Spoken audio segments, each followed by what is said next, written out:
السلام علیکم ورحمۃ اللہ وبرکاتہ۔ معزز اور محترم ناظرین، یہ پوسٹ آپ نے دیکھ لی ہوگی جس میں 20 دسمبر کو،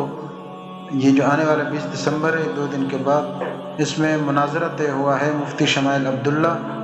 اور دوسری طرف ہے جاوید اختر جو کہ ملحد ہے۔ ان کا 20 دسمبر کو دلی میں مناظرہ طے ہوا ہے، اور موضوع ان کا یہ ہے کہ اللہ سبحانہ و تعالیٰ کی ذات پر، کہ اللہ موجود ہے یا نہیں، خدا موجود ہے یا نہیں ہے، اس حوالے سے انشاءاللہ مناظرہ ہوگا۔ آپ سب حضرات اس کو غور سے سنیں اور پورا وقت نکالیں، انشاءاللہ لائے ہوگا۔ اس حوالے سے میں کچھ باتیں آپ کے سامنے عرض کر دیتا ہوں کہ یہ اسلام کی دعوت ہے۔ اسلام کی دعوت اللہ تعالیٰ کس سے لے رہا ہے، یہ پوری دنیا دیکھے گی۔ ایک نوجوان عالم دین اور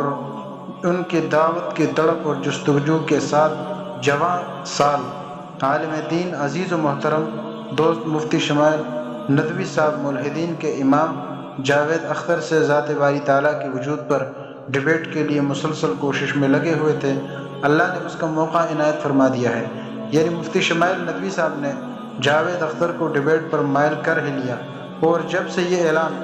مفتی یاسر ندیم الواجدی حافظہ اللہ اور شمائل عبداللہ ندوی صاحب نے اپنے سوشل میڈیا اکاؤنٹ پر کیے ہیں، مثبت اور منفی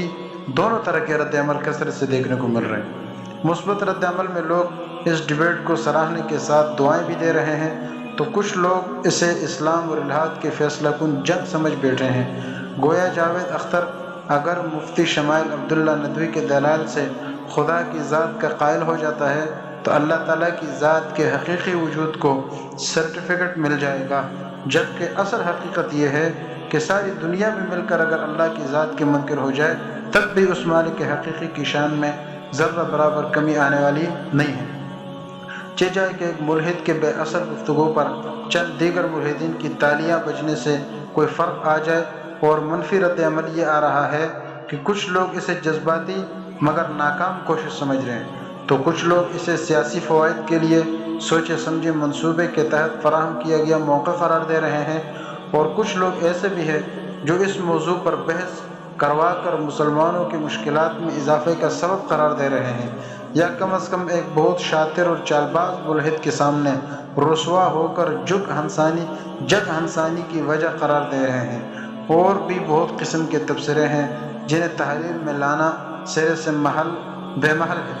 یعنی بیان کرنا سرے سے بے محل ہے۔ مذکورہ تمام باتوں سے قطع نظر کہ یہ ڈیبیٹ دین مبرہن اور صادق اور اللہ کے ذات لا یموت و مطلق حقیقی کے وجود کو ثابت کرنے کے لحاظ سے کامیابی ہوتی ہے یا نہیں، مفتی شمائل عبداللہ ندوی توحید اور دعوت دین کے فرض کو اتمام حجت کی حد تک ایک ملحد کے سامنے پورا کرنے کی کوشش ضرور کر لیں گے۔ باقی ملحدانہ ضلالت سے ہدایت کی روشنی عطا کرنا یا نہ کرنا یہ پھر اللہ تعالیٰ کا کام ہے۔ فَإِنْ أَعْرَضُوا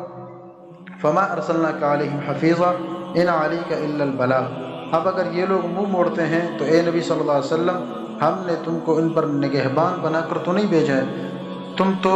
تم پر تو صرف بات پہنچانے کی ذمہ داری ہے۔ اب سوال یہ ہے کہ شمائل عبداللہ ندوی کی نگاہ انتخاب جاوید اختر پر ہی کیوں جا کر ٹھہری، اور جاوید اختر نے آخر کار کیوں اس ڈیبیٹ کے لیے حامی بھری،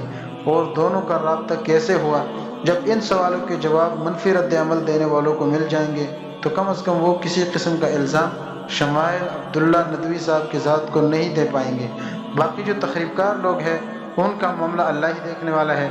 واقعہ کچھ یوں کہ 1 دسمبر 2025 کو کلکتہ شہر میں ویسٹ بنگال اردو اکیڈمی کی جانب سے اردو مشاعرہ منعقد کیا گیا، جس میں جاوید اختر کو صدارت کے لیے مدعو کیا گیا۔ کلکتہ آمد کے موقع سے شمائل عبداللہ ندوی نے ایک پریس کانفرنس کے ذریعے جاوید اختر کو اللہ کی ذات کی حقیقت پر ڈیبیٹ کی دعوت دی۔ جب جاوید اختر کی آمد کی بات دیگر دینی حلقوں کے علم میں آئی تو معاملہ ہی کچھ اور ہو گیا، جس کے بعد مشاعرے کو ہی ملتوی کرنا پڑا۔ اس حقیقت سے بھی انکار نہیں کیا جا سکتا ہے کہ جاوید اختر نہ صرف ایک مشہور نغمہ نگار ہے بلکہ لبرلز اور کمیونسٹ فکر و خیال کے ماروں کا جدید امام بنا ہوا ہے، اور اللہ تعالیٰ کی ذات مطلق کی شان میں گستاخی اس کا شیوا ہے۔ مزید برآں نام مسلمانوں والا ہے جو دین بیزار اور کمزور اہل ایمان کے لیے فریب نظر ہے۔ اب صرف ایک طرف سوال جاوید اختر کے انا اور عزت کا تھا تو دوسری طرف شمائل عبداللہ ندوی نے زبانی دعوت کے ساتھ ساتھ جاوید اختر کی آفیشل میل آئی ڈی پر بھی ڈیبیٹ کی دعوت دی ہوئی تھی۔ مشاعرے کے ملتوی کیے جانے کے کچھ عرصے بعد شمائل عبداللہ ندوی کو جاوید اختر کا جواب میل کے ذریعے ہی موصول ہوا، جس میں ڈیبیٹ کے لیے رضامندی کی کچھ شرائط کے ساتھ ظاہر کی گئی۔ ان شرائط میں ڈیبیٹ کے لیے مقام دلی منتخب کرنے کی بات تھی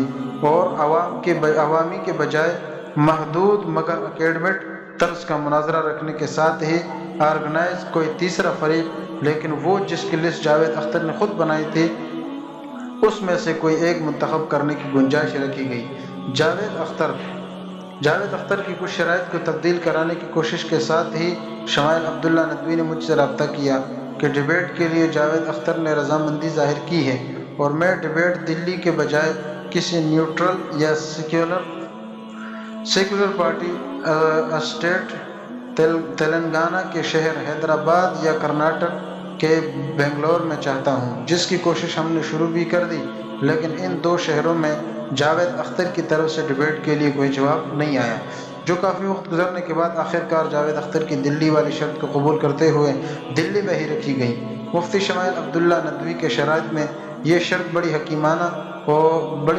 ہے، جس میں پوری ڈیبیٹ ریکارڈنگ کے بعد ایڈیٹنگ ویڈیو کے بجائے لائیو چلائی جائے گی، تاکہ اپنی منشا اور کمزوری کو خوبی بنا کر ایڈٹ کر کے مکاری نہ کی جا سکے اور حق حق ہو کر رہ جائے اور باطل باطل ہو کر رہ جائے۔ یہ وہ باتیں ہیں جن سے میں نہ صرف واقف ہوں، بلکہ ڈیبیٹ اگر حیدرآباد یا بنگلور میں رکھی جاتی تو اس میں میرے حصے کا کام بھی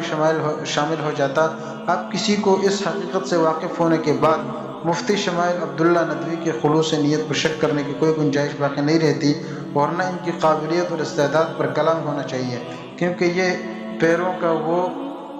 جوان استاد ہے جس نے ایک ملحد کو مجبور کر دیا کہ وہ اپنے محفوظ زون سے نکل کر دوسروں کی بھی دلیل سنے اور سمجھے، ورنہ الحاد کے شکار بد نصیبوں نے جو مقام جاوید اختر کو دیا ہوا ہے اس پر براجمان ہو